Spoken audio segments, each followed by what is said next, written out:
paz do Senhor Jesus, queridos irmãos e irmãs, sejam todos bem-vindos e bem-vindas a mais um momento de reflexão na Palavra de Deus. Hoje nós leremos o livro de Jó, no capítulo 1, dos versículos de 1 a 5. E diz assim: Havia um homem na terra de Uz, cujo nome era Jó, homem íntegro, reto, temente a Deus e que se desviava do mal. Nasceram-lhe 7 filhos e 3 filhas. Possuía 7.000 ovelhas, 3.000 camelos, 500 juntas de bois e 500 jumentas. Era também muito numeroso o pessoal ao seu serviço, de maneira que este homem era o maior de todos do Oriente. Seus filhos iam às casas uns dos outros e faziam banquetes, cada um por sua vez, e mandavam convidar as suas 3 irmãs a comerem e beberem com eles.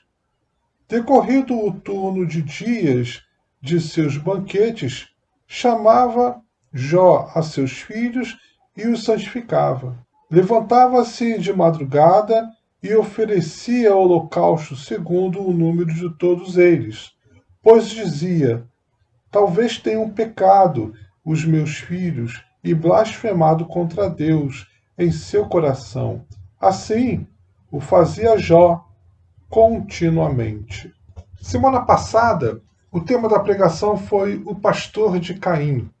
E hoje eu quero falar sobre Jó. Jó tinha algumas características, tanto de Caim como de Abel. E eu convido você então para refletir comigo neste texto. Quem era Jó? Então, o texto já começa no capítulo 1 dizendo que Jó era um homem íntegro, reto, temente a Deus e que se desviava do mal. Ou seja, Jó era uma pessoa muito correta, Jó era uma pessoa muito fiel, Jó era uma pessoa que podemos chamar de piedosa, que amava Deus. E também Jó era um homem de muitas posses, de muitos filhos e também de muitos empregados. E o texto também nos diz que Jó era o maior homem do Oriente. Ou seja, Jó, então, era uma pessoa de destaque, tanto nos seus negócios, quanto também na sua família, como também na sua conduta, na sua forma de ser. O curioso é que nessa descrição de quem é Jó, de repente, o texto começa a falar no versículo 4 de uma relação que ele tinha com os filhos dele. Eu sempre li o livro de Jó e sempre me saltou aos olhos justamente essa postura de Jó, essa forma de ser de Jó, íntegro, reto, temente a Deus e que se desviava do mal. Ou seja, era uma pessoa elogiável, uma referência, era alguém que podemos ter como uma referência. Mas eu nunca parei para prestar atenção neste pequeno trecho do versículo 4 ao versículo 5 do capítulo 1. E é justamente esses 2 versículos que me trouxe uma visão um pouco diferente de Jó do que eu estava acostumado a ver. E diz o texto que os filhos de Jó se reuniam para fazer festas e chamava as suas irmãs para participar. Até aí, então, podemos dizer que Jó tinha uma família feliz, uma família onde os filhos dele se entendiam entre si, havia uma harmonia. Mas o curioso e o que me chamou a atenção foi que, decorrido o turno de dias, isso é o versículo 5, decorrido o turno de dias de seus banquetes, chamava Jó a seus filhos e os santificava. Jó santificava os seus filhos. Levantava-se de madrugada e oferecia holocausto segundo o número de todos eles, pois dizia: talvez tenham pecado os meus filhos e blasfemado contra Deus em seu coração. Assim fazia Jó continuamente. Por que eu achei estranho? Porque, olha, se você tem filhos pequenos, você tem mais que a obrigação de cuidar dos seus filhos, educar, orientar. Agora, quando eles crescem, então são eles que precisam assumir essa postura, eles que precisam assumir essa responsabilidade de dar conta de si perante a vida. E aqui o texto fala que os filhos de Jó faziam festas, ou seja, não eram crianças. Eles chamavam até as suas irmãs a participar dessas festas. Mas Jó tinha uma preocupação. A preocupação de Jó era de santificar os seus filhos. Tá, até aí podemos até dizer que Jó era um homem zeloso pelos seus filhos. Sim, verdade.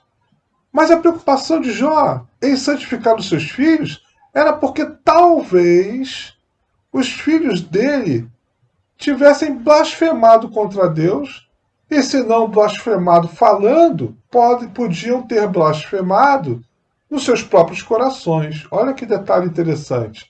Não apenas na fala, mas também nos corações. Ou seja, Jó queria proteger os seus filhos de qualquer mal, de qualquer pecado, inclusive o pecado não apenas feito ou falado, mas também apenas pensado. Então Jó fazia sacrifícios. Aí me veio uma pergunta à mente: por que Jó fazia sacrifícios pelos filhos? Ele não ensinou seus filhos a fazer os sacrifícios? Por que a preocupação de Jó em seus filhos terem blasfemado contra Deus?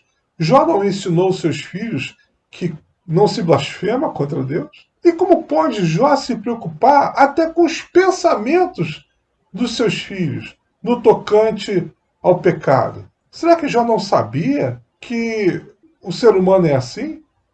Peca por ação, por palavras e até por pensamentos? Isso me chamou bastante atenção. E me acendeu então uma questão. Jó era íntegro, reto, temente a Deus e se desviava do mal. Mas ele não tinha defeitos? E foi aí, irmãos e irmãs, que eu me deparei com um Jó que tinha defeito. Além, ele amava Deus. Ele tinha sua fé ali firme em Deus, assim como Abel. Mas Jó, ele tinha uma religiosidade extrema. Ele tinha uma religiosidade que o fazia até se arrepiar pelo simples fato de os filhos poderem ter pecado contra Deus, até mesmo no pensamento. Então, ele achava que deveria, ele assumia a responsabilidade de santificar, não apenas a si mesmo, mas também de santificar os seus próprios filhos. E essa santificação não se dava pelo ensinamento, mas se dava pelo ritual. Então Jó, à semelhança de Caim, também se relacionava com Deus através de rituais. E pelo que o texto nos coloca, Jó era um homem extremamente religioso, um homem que entendia que através do ritual ele conseguiria fazer com que Deus abençoasse não apenas a ele, mas também a sua família. E aí então vem toda a história de Jó, que nós já sabemos, que Deus concede a Satanás que toque em tudo aquilo que tinha, mas apenas não tocasse na vida de Jó. E aí vem toda a queda de Jó, ele perde os seus bens, ele perde os seus filhos, ele acaba sendo visto em sua comunidade como um grande pecador. Porque o que eles entendiam ali naquela época era que uma pessoa que era abençoado por Deus em todos os aspectos era porque essa pessoa era santa, essa pessoa não tinha nenhum pecado, essa pessoa não tinha cometido nenhum erro, essa pessoa tinha uma conduta ilibada, essa pessoa era moralmente intocável. Então, essa pessoa merecia as bênçãos de Deus. Era assim que se pensava. E quando Jó começa a perder todas as suas coisas, as pessoas ao redor de Jó começam a julgar Jó, dizendo que ele pecou sim, e ele deveria se arrepender do pecado e confessar o seu pecado para que Deus o perdoasse. Mas Jó sabia que ele não tinha feito nada. Jó sabia que ele não tinha pecado, e então Jó começa a ter um conflito interno. Jó começa a lutar com o quê? Ele começa a lutar com aquilo que ele tinha aprendido acerca da religião, de como se relacionar com Deus. Então Jó começa a ter problemas também dentro da sua própria casa, porque a sua própria esposa também começa a falar para ele: abandona o seu Deus, abandona o seu Deus, amaldiçoa ele e morre. Esse era o conselho dessa esposa. E ele dizia: não, não, não. Você está falando como uma louca. Não, não, não farei isso, jamais. E também Jó começou a lutar, então, contra os seus amigos. Porque os amigos de Jó vinham conversar com ele e começavam a dizer para ele: você pecou sim, Jó. Você é um homem que pecou, confessa o teu pecado. Por que você não confessa o teu pecado? E Jó então dizia: não, não, eu não pequei, eu não pequei, eu não pequei. Vamos ver duas outras passagens que vai marcar bem essa situação. Capítulo 10, versículos 1 e 2. A minha alma tem tédio à minha vida. Darei livre curso à minha queixa. Falarei com amargura da minha alma. Direi a Deus: não me condenes, faze-me saber por que contendes comigo. Jó está em aflição, porque ele não entende, ele não consegue entender o porquê que ele não está sendo abençoado, o porquê que ele está sofrendo. Porque ele sabe que ele observa tudo, ele observa todos os rituais, todos os sacrifícios, tudo que era sagrado, tudo aquilo que era permitido pela religião, ele estava seguindo piamente tudo aquilo que se exigia para que houvesse santificação. Ele não entende o porquê que ele não estava sendo abençoado, ou pior, por que ele estava sendo amaldiçoado, porque era assim que ele entendia, porque ele estava perdendo tudo aquilo que ele tinha. Então ele pergunta para Deus, ele pergunta: por quê? Por quê? Por que você está fazendo isso comigo? Por que contendes contra mim? Jó se vê como uma vítima. Jó se vê como alguém injustiçado. Outro texto, para ficar bem mais claro isso, é Jó capítulo 13, de 17 a 24. Atentai para as minhas razões e dai ouvidos à minha exposição. Tenho já bem encaminhada a minha causa, e estou certo de que serei justificado. Quem há que possa contender comigo? Nesse caso, eu me calaria e renderia o espírito. Concede-me somente duas coisas. Então me não esconderei do teu rosto. Alivia a tua mão sobre mim e não me espante o teu terror. Interpela-me e te responderei, ou deixa-me falar e tu me responderás. Quantas culpas e pecados eu tenho? Notifica-me a minha transgressão e o meu pecado, porque escondes o rosto e me tens por teu inimigo. Então Jó exige de Deus uma resposta. Jó exige de Deus uma resposta porque ele não vê, ele não consegue ver nele nenhum pecado. Então ele fala: Deus, fala comigo, qual é o pecado? Qual é o pecado que eu fiz para merecer tamanho mal? E mais, Jó vai fazer uma pergunta: por que me tendes como teu inimigo? Jó pergunta para Deus por que é que Deus está o vendo com inimizade. Irmãos e irmãs, Jesus nos diz: conhecereis a verdade e a verdade vos libertará.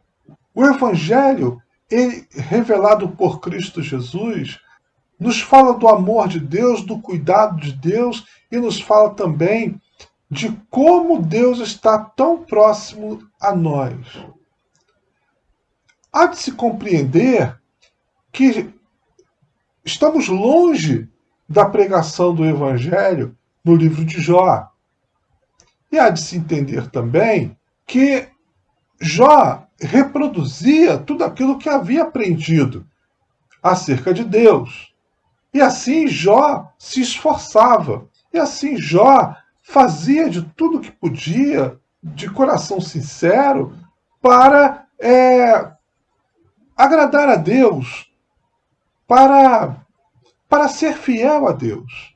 E Deus foi fiel também a Jó, cuidando de Jó e abençoando a Jó em tudo aquilo que ele tinha.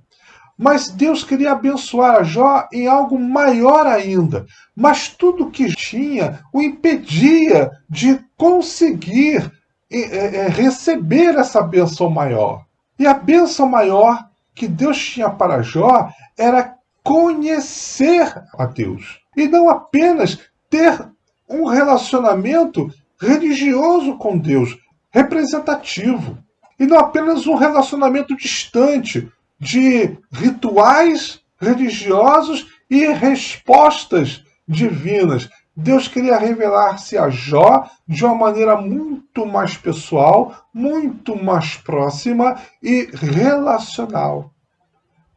Por isso, Deus permite que Satanás toque em tudo que Jó tem, apenas não possa tocar na vida de Jó. Mas Jó então vive esse conflito interno.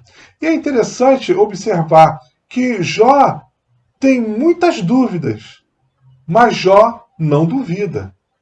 Ou seja, Jó não duvida da bondade de Deus, Jó não duvida dos propósitos bons e eternos de Deus, Jó não duvida que Deus é um Deus de amor, Jó não duvida que Deus é o Criador, é o cuidador, mas Jó tem muitas dúvidas acerca do que está acontecendo com ele, daquilo que ele havia aprendido e agora que não estava dando resultado.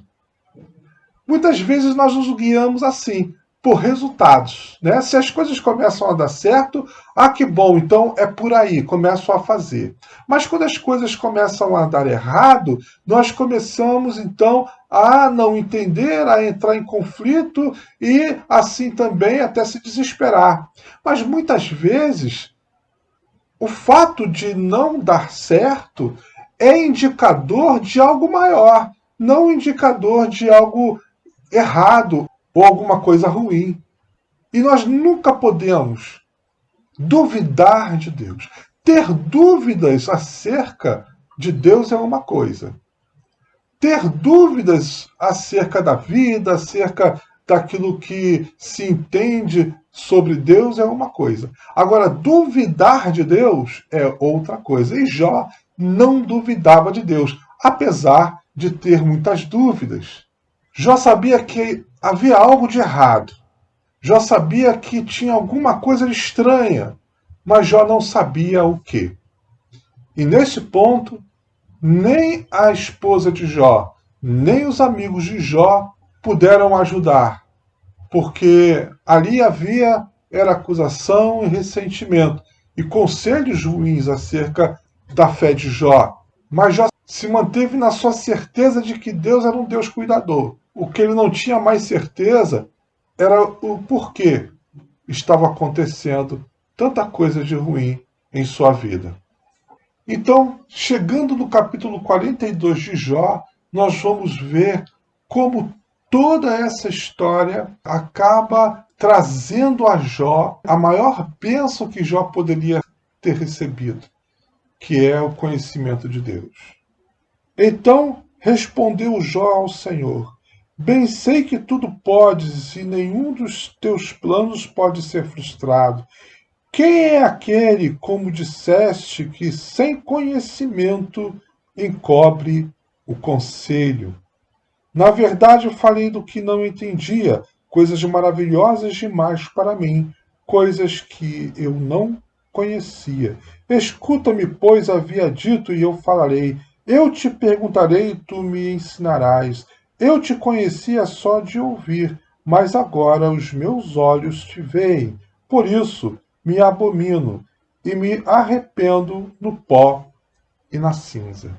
Jó, ele cai em si quando Deus começa a mostrar a ele que o conhecimento de Deus é muito mais importante do que rituais. Que o conhecimento de Deus é muito mais importante do que cumprir regras religiosas. O conhecimento de Deus é algo muito importante, não apenas para ele, mas também para os seus filhos. Jó não ensinava os seus filhos porque ele também não sabia. Fazia os sacrifícios e se via responsável por isso pelos seus filhos, porque ele conhecia os rituais e achava que assim poderia santificar os seus filhos. Não tem como. Cada um é responsável por si. Cada um precisa buscar o seu próprio relacionamento com Deus. Cada um precisa ter a motivação para buscar o seu relacionamento com Deus. Se nós buscamos o nosso relacionamento com Deus por causa dos bens, por causa das bênçãos, por causa daquilo que a gente chama de bênção e que na verdade são bens, são coisas que facilitam a vida, são prazeres da vida, na verdade, devemos buscar a Deus não por isso, mas porque amamos a Deus, mas porque vemos em Deus a sabedoria, a riqueza, a fonte da vida. Veja só como Paulo fala em dois textos. O primeiro é em Efésios, capítulo 1, de 15 a 18. Por isso também eu tenho ouvido a fé que há entre vós no Senhor Jesus e o amor com todos os santos. Não cesso de dar graças por vós, fazendo menção de vós nas minhas orações, para que o Deus de nosso Senhor Jesus Cristo, o Pai da glória, vos conceda o espírito de sabedoria e de revelação pelo conhecimento dele, iluminado os olhos do vosso coração, para saberdes qual é a esperança do seu chamamento, qual a riqueza da glória da sua herança nos santos, e qual a suprema grandeza do seu poder para com os que cremos, segundo a eficácia da força do seu poder. Paulo, então, ele na carta aos Efésios, ele diz que ele ora por aquela igreja para que Deus continue concedendo àquela igreja o espírito de sabedoria e de revelação do pleno conhecimento dele, do conhecimento de Deus. Irmãos e irmãs, nós podemos guardar muitas doutrinas de fé. Se nós quisermos cumprir essas doutrinas, lutar por essas doutrinas, brigar por causa dessas doutrinas, sem que haja o entendimento de Deus, então nós estamos nos transformando em religiosos. Mas Romanos 11, 33 a 36 tem outro texto. Ó profundidade da riqueza, tanto da sabedoria como do conhecimento de Deus! Quão insondáveis são os seus juízos e quão inescrutáveis os seus caminhos! Quem, pois, conheceu a mente do Senhor? Ou quem foi o seu conselheiro? Ou quem primeiro deu a ele para que lhe venha a ser restituído? Porque dele, por meio dele e para ele são todas as coisas. A ele, pois, a glória eternamente. Amém. O apóstolo Paulo sabe que o conhecimento de Deus é muito mais importante do que qualquer ritual religioso que se possa ter. E Paulo sabia disso porque ele era fariseu, e era um dos fariseus ferrenhos, cumpridores à risca de tudo que estava escrito ali, segundo o que ele entendia que seria importante para a santidade. Então ele fala aqui em Romanos: ó profundidade da riqueza, tanto da sabedoria como do conhecimento de Deus. Então a sabedoria de Deus e o conhecimento de Deus é muito maior, é muito mais importante do que qualquer ritual, do que qualquer benefício que possamos receber de Deus nessa vida. E em João 17, versículos de 1 a 3, diz assim: tendo Jesus falado essas coisas, levantou os olhos ao céu e disse: Pai, é chegada a hora, glorifica o teu Filho, para que o Filho glorifique a ti. Assim como lhe conferiste autoridade sobre toda a carne, a fim de que ele conceda a vida eterna a todos os que lhe deste. E a vida eterna é esta: que conheçam a ti, o único Deus verdadeiro, e a Jesus Cristo, a quem enviaste. Queremos a vida eterna? A vida eterna é aquele bem maior que a Bíblia promete.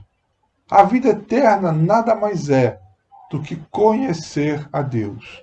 E se nós buscamos a vida eterna, é bom entendermos que já começou, já estamos nela, já é tempo de nós começarmos a aprender de Deus. E olha, aonde o Espírito de Deus está, ali a liberdade. Aonde o Espírito de Deus está, ali existem os frutos do Espírito. E o fruto do Espírito, como diz Gálatas 5, 22, é amor, alegria, paz, longanimidade, benignidade, bondade, fidelidade, mansidão, domínio próprio. Contra essas coisas não há lei. Então o fruto do Espírito, irmão, não depende de um ritual. O fruto do Espírito depende de quanto nós conhecemos a Deus, de quanto nós nos abrimos para receber Deus. Por isso, irmãos, eu não consigo entender como o Evangelho pode ser pregado hoje com acusações. Como o Evangelho pode ser pregado hoje com impaciência. Como o Evangelho pode ser pregado hoje sem aceitação, através de julgamentos. Não há, não pode, não tem como. O Evangelho, irmãos, para ser pregado hoje, é preciso que haja também o fruto do Espírito. Evangelho não é religião. Evangelho é o anúncio da presença de Deus em nossas vidas e a transformação do nosso ser através da ação do Espírito Santo. E a ação do Espírito Santo em nossas vidas gera esse fruto. E esse fruto, irmãos, atrai. Esse fruto causa bem não apenas a quem tem, mas também a todos que estão ao redor. Esse amor, irmãos de Deus, para conosco precisa passar através de nós. E esse mundo precisa conhecer o Evangelho através deste amor. Que Deus nos abençoe e que cada dia esse amor invada os nossos corações e assim nos transforme em pessoas não apenas íntegra, reta, temente a Deus e que se desvia do mal, mas também pessoas que amam uns aos outros. Que Deus nos abençoe. Amém. Feche seus olhos. Oremos. Pai eterno, nós te louvamos, porque a revelação da tua palavra, Senhor, faz com que o nosso olhar seja um olhar sereno, um olhar de compreensão, um olhar de amor, porque ao olharmos para o nosso passado, podemos ver, Senhor, como Tu nos acolheu e como Tu transformou as nossas vidas. E quando nós olhamos para esse mundo e em meio de tanta perdição, nós queremos, Senhor Deus, é que haja o mesmo discernimento, o mesmo conhecimento da Tua palavra que nos alcançou. Dá-nos a graça, Senhor, de sermos estes veículos para que este amor também chegue a esta terra tão assolada. Guarda-nos, Senhor, e nos abençoa, que nós te clamamos, em nome de Jesus. Amém.